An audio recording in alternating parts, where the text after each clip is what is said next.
opportunity to speak with all of you about Thornton Burgess. It so happens that I live in his birthplace over on School Street. You're going to see a picture of that. I'll get into that in a little bit. But it's a rich story, and this young man, Thornton Burgess, wrote 70 books for guys just when this young man fell appear, many children's books. And many people know Peter Rabbit and Reddy Fox. They're familiar with those. But the richer story is what you're seeing here. He was an American conservationist, naturalist. His books were read around the world. And as a teacher of environmental education, he was one of the earliest in the 20th century. And a pioneer radio host. I'll get into all this a little bit. But it's a rich, it's a multi-layered story. But what's funny is it begins right here. It begins in our town. So many of you have read Sandwich and Cape Cod Town. Ross Orwell's very, very well known and very thick history of the town of Sandwich. And this is his first sentence in the section on Thornton Burgess. Easily Sandwich's best known native son. And this is another quote that I thought would be worth sharing with you.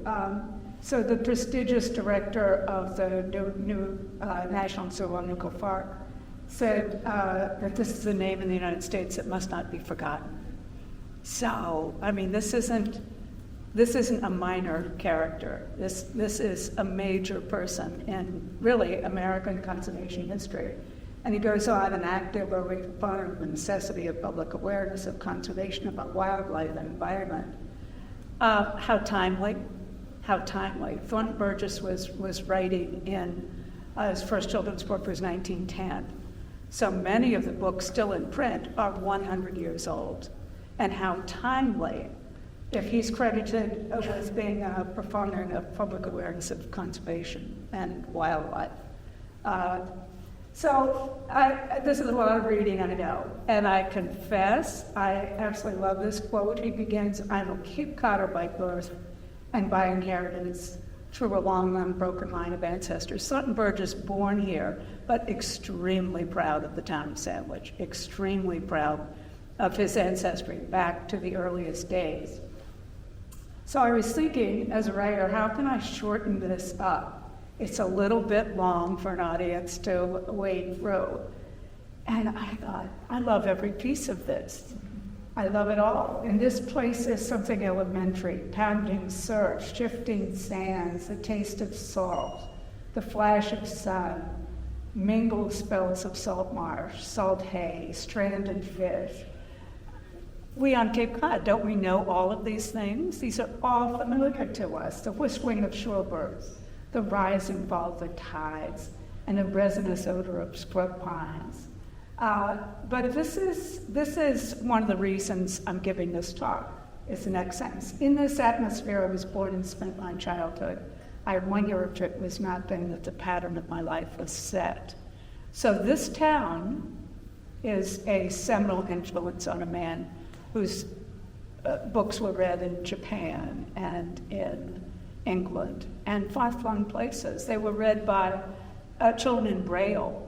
Some of Thornton Burgess's Perkins Institute for the Blind administrator told me that in the early 20s, Thornton Burgess, that they had very few books in Braille for blind children.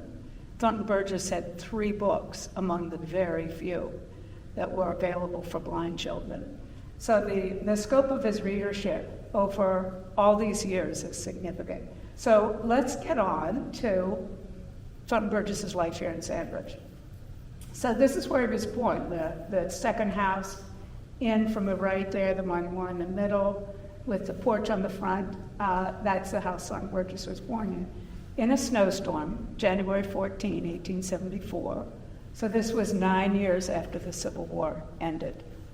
Thornton Burgess died in Springfield, in Hampton, Mass, actually, in 1965. And I found a letter that he'd written lamenting the assassination of President Kennedy. So this is a life that spanned an assassination of Abraham Lincoln and JFK. It's remarkable. And his stories through the entirety, the 70 books, the 15,000 articles that he wrote, they all reflected love of nature. So, but just savor this. A lot of these pictures are to enjoy for the past and what he knew, and to reflect, those of you from Sandwich, what you see that looks the same. So this is the house today, a little more cluttered perhaps than it was then, but still the same in many ways. I don't know why this is off a little bit. I don't know if there's anything that we can do about that. Sorry about that. So this is Thornton Burgess's father, Thornton Waldo Burgess Sr., and he died in 1874. So you've just heard that year. That was the year Thornton Burgess was born. So he never really met his father. He died of consumption, and Mary, I was interested in the film that Deming Jarvis, the glass company founder, his son died at 27 of consumption, and 10 years later, Thornton Burgess's father has died of the same, of tuberculosis, of consumption.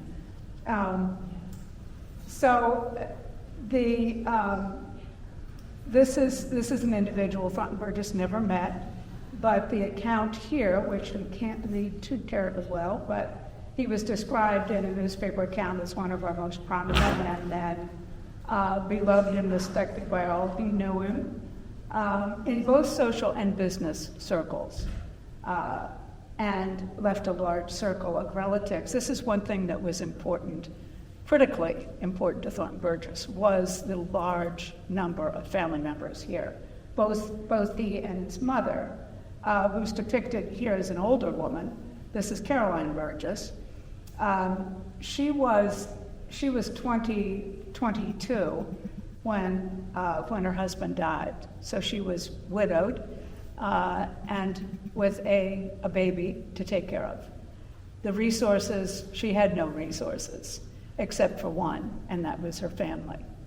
So Thornton Burgess, when I was writing articles about him, everybody knew Thornton Burgess lived in 10 places in Sandwich. Yes, yes, yes. But when you stop and think about it, I have two sons, and to reflect on how that would have been for them if they had grown up in 10 houses. Not that they owned them, they were always in borrowed space, always. Thornton Burgess never had his own place to call his own, and I understood as the research on my biography on him, which took 4.5 years, and I came to understand that there were things, subtle things, that informed him. And the fact that he never had his very own space.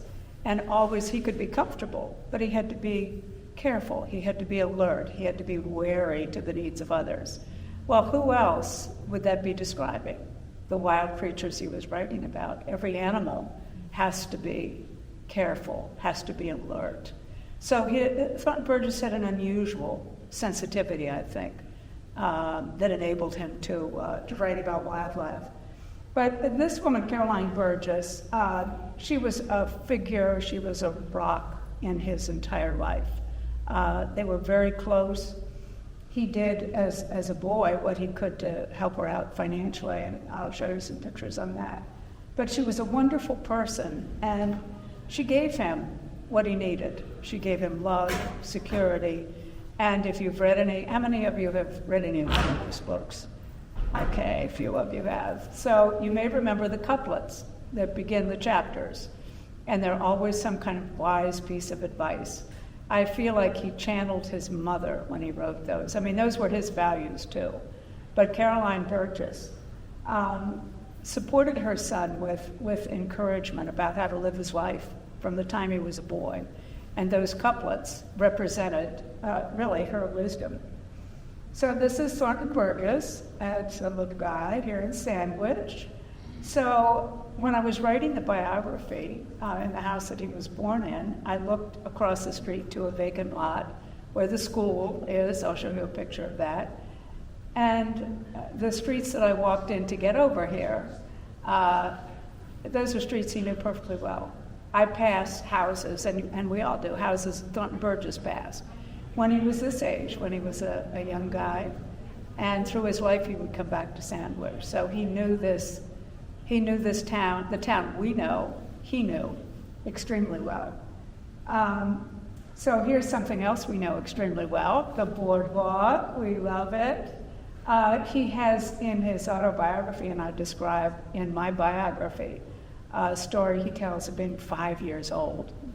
And this was a Sunday that he's describing.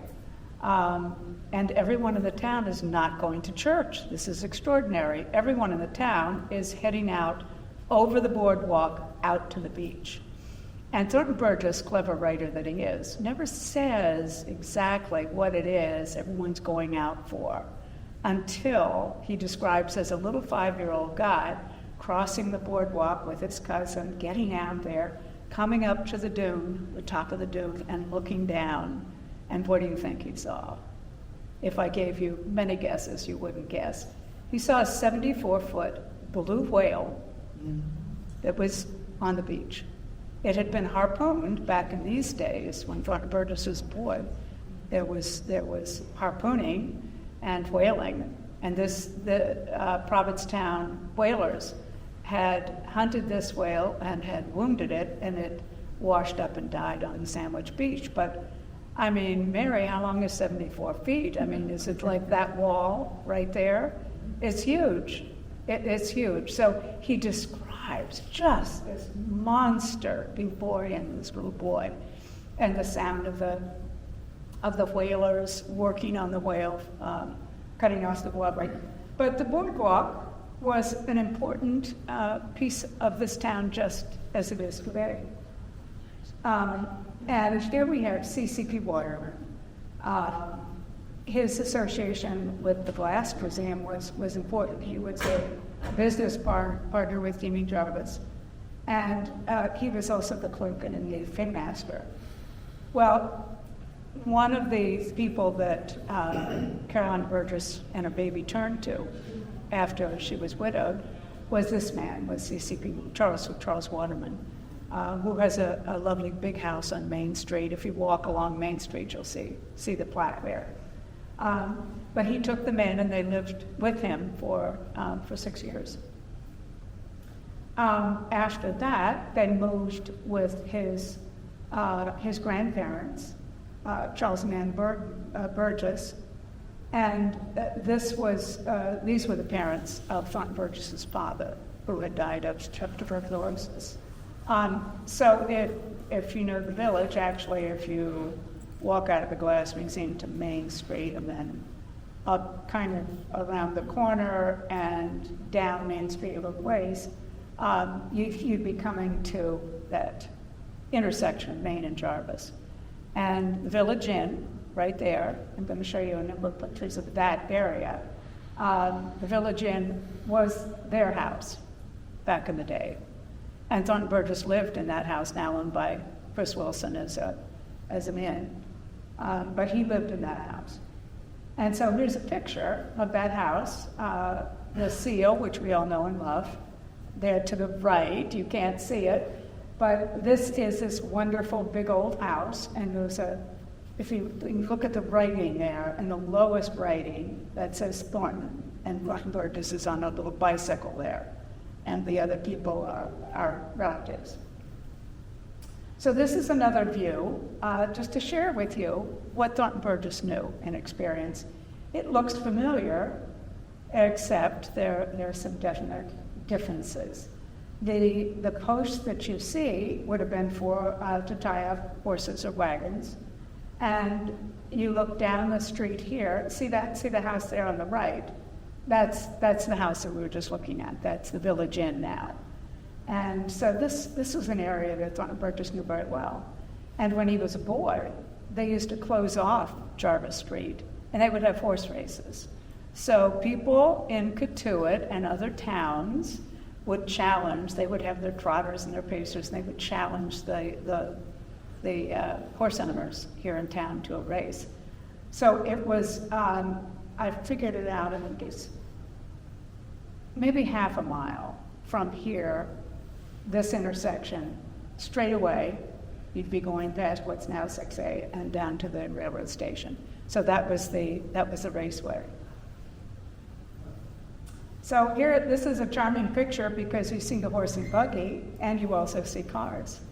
So one thing in a town like this, it's very easy to imagine the Pilgrim era people here back in the 1600s and in the 1800s, people being astonished at these cars that had come into town.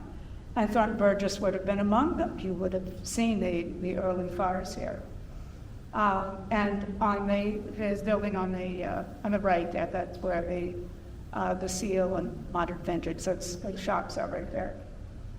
So the same intersection, you wonder why I'm dwelling on it, but I think there are various views of it, and all of them are a little bit different. So there you see the Burgess House, and here you see the post office square. And that building, Thornton Burgess, one of the things he did to help his mother was to transport mail for an East Sandwich businessman. He was actually a lily pad grower. And Thornton Burgess would collect his mail, would walk 1 mile out to East Sandwich, would deliver the mail and pick up whatever mail he wanted, returned here. But that route and that particular job, Thornton Burgess describes in his autobiography as being important to his understanding of nature, because he was walking through the woods and the fields in East Sandwich. And in that idle time, as we all know, when you're just walking by yourself, you're going from point A to point B, you have time to observe and think. So that's when he began watching Sammy Jay and Peter Rabbit and Reddy Fox and all the other creatures that he wrote about. And he wrote about spiders, by the way, and wasps, as well as mammals and birds. But so he was very familiar, and he would have been very well known to the people at that post office. So again, look at these kids. Isn't this just a charming picture? I don't know that any of them was Thornton Burgess, but there's the post office right there in red, and we'll look east straight down. And then here's another way in the fall, straight down with a horse down there, and this gentleman. And unfortunately, you can't see it as well as I could see it, but the wall there is still there. That's the Leonard property, which kind of adjoins my property in the very back. So the Leonard property, the big yellow house on Main Street, goes back like this, and my house on 6th Street properties come back and touch. And I loved learning that Jonathan Leonard, back in Thornton Burgess's day, was one of his dearest friends. And so I know the Leonards very well. So history kind of comes around. This is, if you've ever wondered where's the school on School Street, this was it. And the vacant lot, if you've been down School Street, there's nothing on it now, except you do see depressions. And this was the school that Thornton Burgess attended, and he describes in his autobiography getting water for the school, for his class, and going down to the spring that we all know and love. There was an outhouse in the back, but they had about 190 students there. It was torn down when the wing school was built. So this was where he went to high school. And if you know the town, picture the town hall, Sean Pond behind it, and then on the right is Grove Street. And if you go up Grove Street a short distance, immediately to the right is Academy Road, or with Polk Hill up at the top. And that's where the high school was. And that is, so this is the view. I'm sorry, it's not a great picture. This is the view from where the place is on Burgess Sandwich High School. And you're looking out, you see, oh yes, there's the town hall. Oh yes, that glass ivory stacks. Yes, Cape Cod Bay, way in the back, picture where it is the first church. And if you see a church steeple kind of in the middle there, how many of you have heard of Titus Winchester? Okay, a couple of you would have. Titus Winchester, as some of us know, was a former slave. And when he was, when his former master died, he went to sea, accumulated money, and in his will, he left the two-face lock in that steeple to this town. So a former slave gave the clock that is there.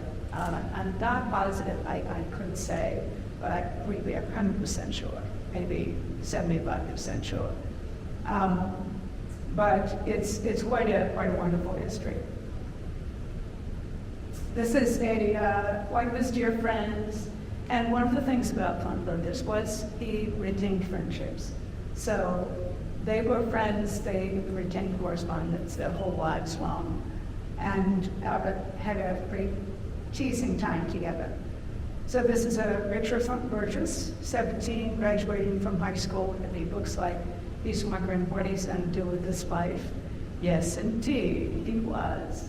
So the grandfather, Charles Burgess, remember from the Village Inn, very practical individual, and Thornton Burgess would have loved to have gone on to school. So his friend, Jonathan Leonard, was going to Harvard, the other friend was going to MIT, out of the town of Sandwich, let's keep in mind. And he would have given anything. He was scholarly minded and writerly minded, but absolutely no money. He and his father were scraping by in every way. The grandfather said, I will give you a year of school in accounting, which Thornton Burgess hated. It was not something he wanted at all. But this was a realistic individual, and this was the only door that was open to him. So he walked through it. So he took the year, and he found a means to support himself. He left Sandwich and at 18 and moved to Boston. And from there he went to Springfield. Well, that's another whole rich chapter, which I cover in the biography. But I like that expression, you know, it's not sweet. It's like, oh my heavenly days, what now?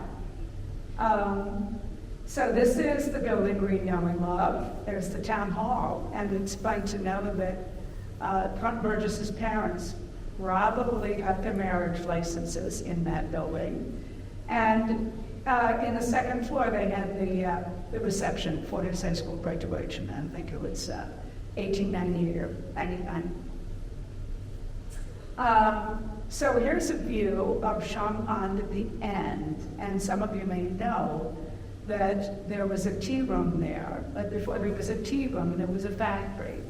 I believe it was a tack factory, and I'm not positive about the education, but I think this is the tack factory that was next to the town mall. And that building, I do believe, the brownish one on the left, I do believe that's the grist mill, because over here it references the grist mill. So some changes, certainly in that area. And if you know your Sandwich history, you know that that grist mill was 1600s, that was established. I mean, it's a very long time ago at that site. Rose Street, recognizable, but still quite different looking, right? Thornton absolutely loved Champagne, and he was very familiar with it, learned to swim there. I don't think too many of us have learned to swimming now. But here's a picture of it. And that's the cemetery Orange Lucas the last, and the town hall and the buildings down there at the end. So I thought I'd ask Mary to fill us in a little bit. Can you say a little something about, do you know anything about this picture, about when it might have been taken, or I don't know when it would be taken, but when it would have been taken, and I can't, there's no smoke coming out of the chimneys. And so wondering if it's after it stopped After it closed? functioning. Mhm. Yeah. Which was in 88, 1888, thereabouts. Yeah. Yeah, yeah. But look at the expanse of this. It's massive, and what remains is a heap of stones or cement on Factory Street. So it's just amazing, and I think the preservation of history, to give the Glass Museum another kudos, is wonderful. Keep us reminded of our roots. But Thornton Burgess knew this well. He sold his mother's candy, actually, and some unbelievable details that were at the glass factory to workers. And these are the young women. This is just a darling picture. And to get married, do you have any ideas when this might have been? Or do you have any idea what these young women would have been doing? What they would have been hired to do? Well, there were a variety of things that they did. One group of them, and I'm not sure it would have been this group, but some of the women were responsible for some of the painted work that we have on display. But those would have been very highly skilled workers. There were women that cleaned out the crucibles of the glass. They did a lot more of the just menial work in the factory. The boys were responsible for opening and closing the factory doors, so the doors of the furnace, so that the glass blower could put their pipe in there. But that's not something a woman would have been doing. She would not have been on the factory floor and all the production of glass work. Yeah, thank you. Yeah. So this was another thing that Thornton Burgess did. If you buy some grinders, keep in mind that back in the day, this was how they were collected. And Thornton Burgess and others described getting thorns under their fingernails and their knees hurting. But he was very nostalgic about it. If I can find this little section here, I'm not going to take up too much time if I can't. I thought I had it in mind. Helps? I'm not going to take up that time. But he talks about when the day was over, and they would get into a wagon, and they would bump their way from the cranberry fields, back to a collection point or back to the village. I would assume tired, but he described singing that went on, and he said this was a gossip place. You got all the news on the cranberry field. So there was a camaraderie that he enjoyed as a boy. It was obvious from his description in his autobiography that this was this time that he enjoyed very much, despite the fact that it was like a fur. And this is his Tante Novella. A lot of people know the house that she and her husband Frank owned on Lake Chaumont. It used to be what is like British Museum, and it's now privately owned.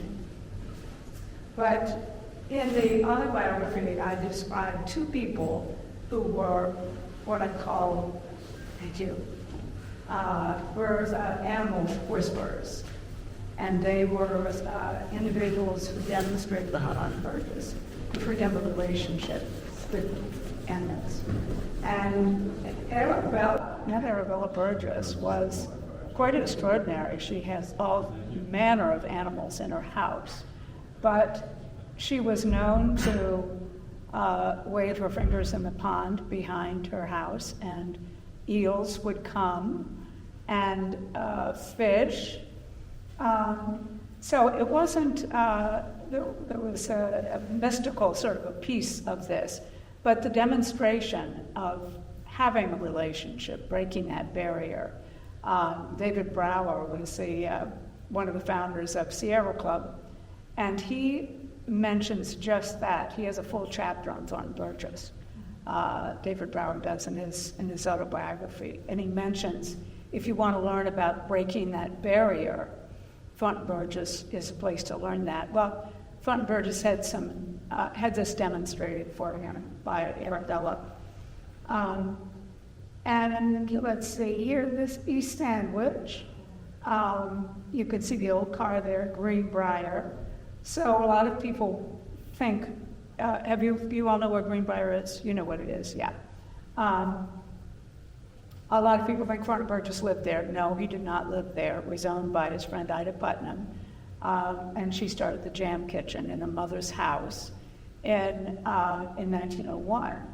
He met her many years later. He and his wife were looking for antiques in the area, and he found Ida Putnam's Jam Kitchen. Well, what's interesting, I mentioned East Sandwich in particular. Thornton Burgess knew a lot of people in East Sandwich, Ida Putnam being one of the key folks.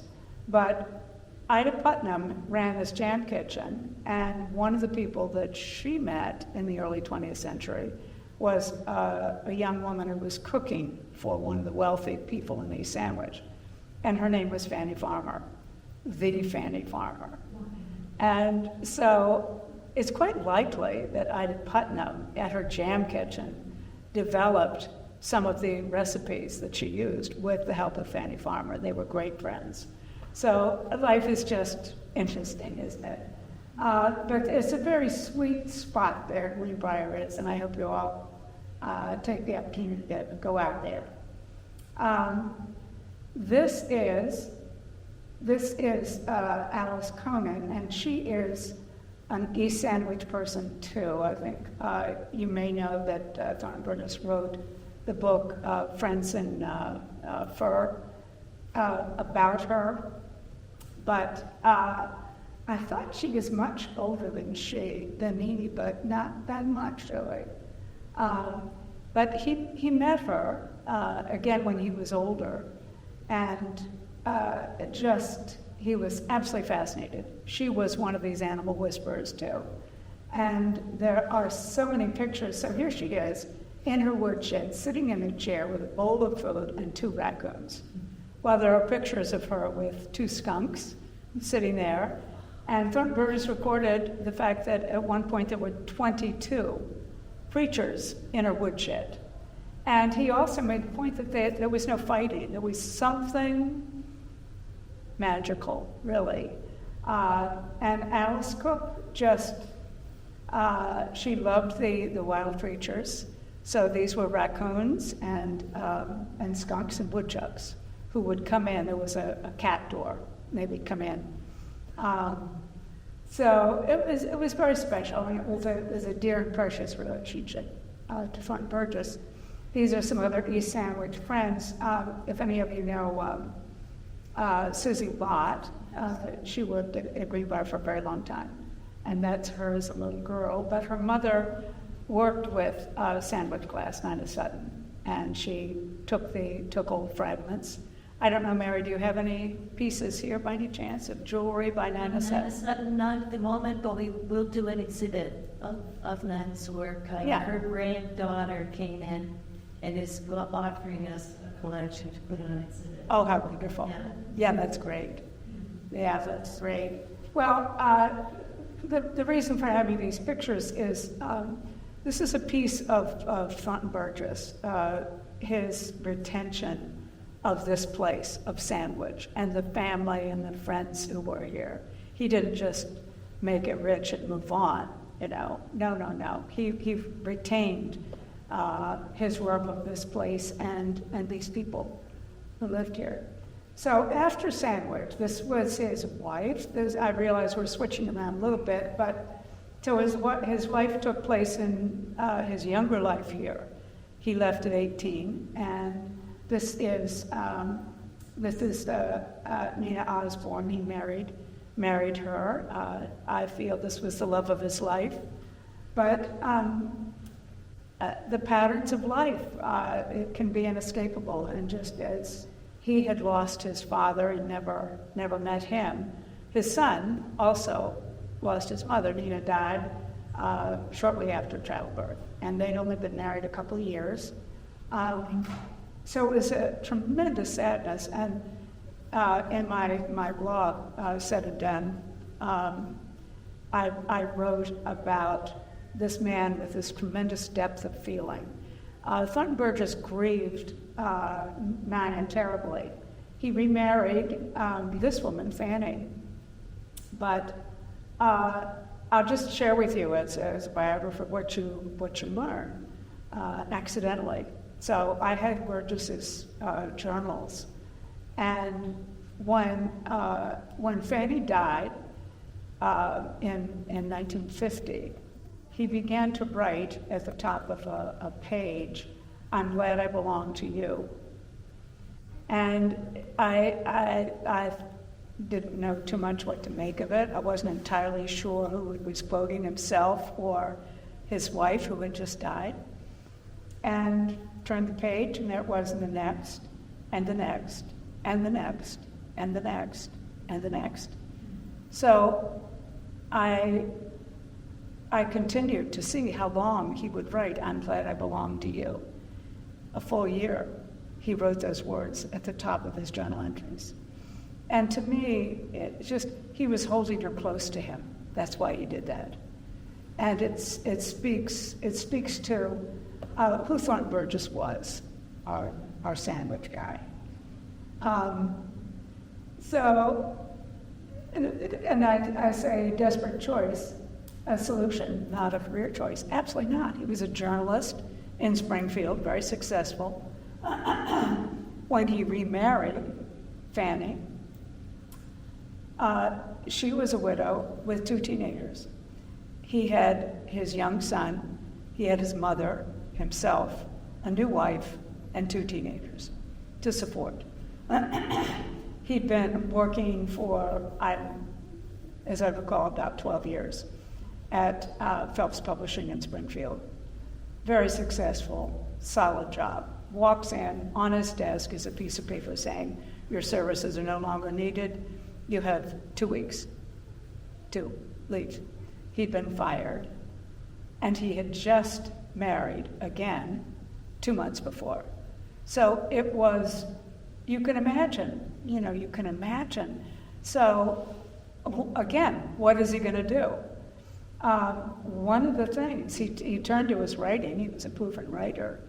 But one of the things that had been successful was the year before.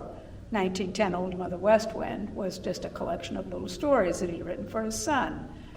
It wasn't a serious enterprise. He didn't intend to be a children's author. It was just kind of a fun thing. Andrew Brown liked his stories. They published them. But the winds changed. And so in the next year, when he'd been laid off and remarried and had 6 people to support, he turned to everything, every avenue as a writer. And one of them was writing children's books. So he began writing stories, and he wrote 15 books in 5 years. And he was writing newspaper columns. He terrified himself by accepting a contract to write a daily column. So Terry Marney, you know well, I mean, he was writing 800 words a day. And he said, I don't know if I can do it. He honestly had to step into the abyss. And this impresses me about Thornton Burgess. He did that more than once in his lifetime. But this was the first. And then after that, I mean, he quickly caught on. His stories described animals. They described an ecosystem. This is the dawn of children's literature. There was a hunger. He had a ready audience, eager to buy his books. And this is a man who he wasn't that he accepted challenges, but he was curious about opportunity, what lay ahead, how you could move on. Early radio. he saw this as an astonishing thing, like the internet today. Thornton Burgess saw the advent of radio. And what excited him most, which he shared with Smithsonian scientists, especially Austin Hobart Clark, was a great friend of his at the Smithsonian. And they both felt the potential of radio to bring science to people. This was when people were turning to radio, and the country was changing.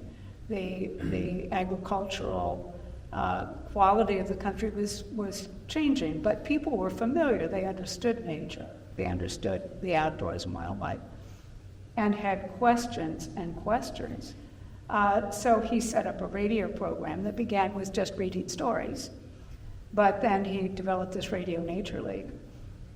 And he said, well, if anybody's interested in taking part, signing on, you had to pledge that you would support wildlife if you wanted to join Thornton Burgess's Radio Nature League. And he had 50,000 people sign on in the snap of fingers. So he hit a pulse back in the day. He resonated, and I think he resonates today for the same reasons. There was a genuine understanding of nature, again, fostered here in Sandwich when his experiences in the outdoors. But so this is a picture of him standing there in WBZ, and that's Gordon Swan, who was also from Sandwich.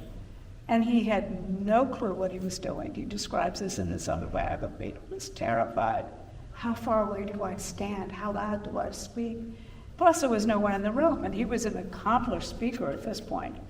He had spoken to massive audiences, and there was nobody in the room except Gordon Swan. And he describes, this is so weird. He just didn't know how to handle it, but he learned very quickly and became hugely successful with the radio. And that, excuse me just one second, that led to his involvement with the heat pen, which is the subject of a book that I've just read in the last weekend. But Thornton Burgess met a biologist, Alfred Gross at Bode College. And Alfred Gross had been hired to survey a species on Martha's Vineyard that was in decline, serious decline. And they wanted to learn more about it and run a survey. They hired him. But slightly before that, Alfred Gross had met Burgess and said he needed more ruffed grouse specimens for his studies. And Thornton Burgess said, well, I will announce on my radio program that you need ruffed grouse specimens, and it was hunting season. Well, Alfred Gross got 300 specimens of ruffed grouse to study, as opposed to the 50 that he was anticipating. And it was the beginning of their friendship. So over the next few years, Alfred Gross invited Thornton Burgess to come to the vineyard with him. And this is an extremely touching picture. This ran in the Vineyard Gazette, and it shows Thornton Burgess holding, this is the last event, the last of its kind. And in his autobiography, it would bring tears to the heart of anybody to read his account of what it's like to see the last creature. And I wrote the story in this in hopes that it's a children's book, but in hopes that children can understand more fully what an effort was made and the consequences, too, the finality of it. I told it as gently as possible. So it'll remain to be seen. It's just out if that was successful. So here we are. This is Sandwich. These are school children in Sandwich in 1950. But over his lifetime, he had audiences just like this, children listening, enchanted, captivated, but most importantly, learning. And so this is a dream comes true. It was after he had died, but Thornton Burgess always longed to have a television presence of some kind, and it just didn't happen. In Japan, in the the TV programs in the 70s, so it must have been in the 60s after after he had died, translations into Japanese of his stories came out, and they were hugely popular. And this television program. So Thornton Burgess characters were on Japanese television for children to go to listen to every week for a full year. And I interviewed 2 people who saw those. They said, "Oh, we just get down in front of the television, all of us kids, and we would watch Yamanazumi Rocky Chuck and all the characters." And it's a riot. You can see it on YouTube. Fables of the Green Forest is how it was distributed internationally. But you can see them, and it's really quite fascinating. But a little too late for him to enjoy, in his real life. So here's a picture of our friend Thornton, looking true to his high school picture, and sitting in his rocking chair. I think Fade may have that rocking chair in the bar, but this is in Hampton, which he said reminded him of Cape Cod. And I just make the point. Here's a book that was written as a lark and then turned into a desperate search for financial security, and it led to a career. And these are the people, these are the fans of Thornton Burgess. JFK, you may know, Len Peterson would hate me for putting his picture up there, but I thought some of you may know him if you're birders. And Nikki Giovanni, I have had a wonderful interview with her, about what Thornton Burgess stories meant to her. So it's a remarkable career, and it's a remarkable experience writing this biography. And thank you so much for coming to listen. Appreciate it. Thank you, Christie. Does anyone have questions? If you don't have them at the moment, we have some refreshments out in the gift shop and books that Christie can sign. And you're free to ask questions as they come up. Yep. Or just chat and get to know Christie better. Sounds lovely. Thank you. And there's a quilt. Thank you, Mary. This is the 150th birthday year for Thornton Burgess, and there's a commemorative quilt that was designed and created by master quilter Liz Henry from Bourne, who worked on the museum quality Bourne Centennial quilt. And she's also a master weaver, and her weavings are a part of this. So small raffle ticket, and it could be yours. Yes? There's a wonderful story about that in Cape Cod Life. I think not the most recent issue, but the previous one, and it's the history of the jam kitchen, and then the quilts. And is that the one I wrote? Oh, did you? I think I did. Did you? Oh, thank you so much. It is yours. Yeah, it is yours, Christie. So this is funny. We're sort of coming full circle, because this is Terry Varney, and we know each other from way long ago. Yeah, she was at Cape Cod Life, and she said, I saw that article, and she said, I may have been the one who edited one of those. So what fun. So thank you for mentioning that. It's a wonderful article. It's really what got me interested in learning more about Thornton Burgess. Yeah, well, spread the word on the quilt. It is magnificent. The time was so generously donated, and I'm just hoping that, it'll be appreciated and received. So spread the word. You can get the tickets just, with clicking on like that. QR code. Yeah, thank you. Benefit the Thornton Burgess Society. Right. Yeah. So thank you. Thank you, Mary. That's beautiful.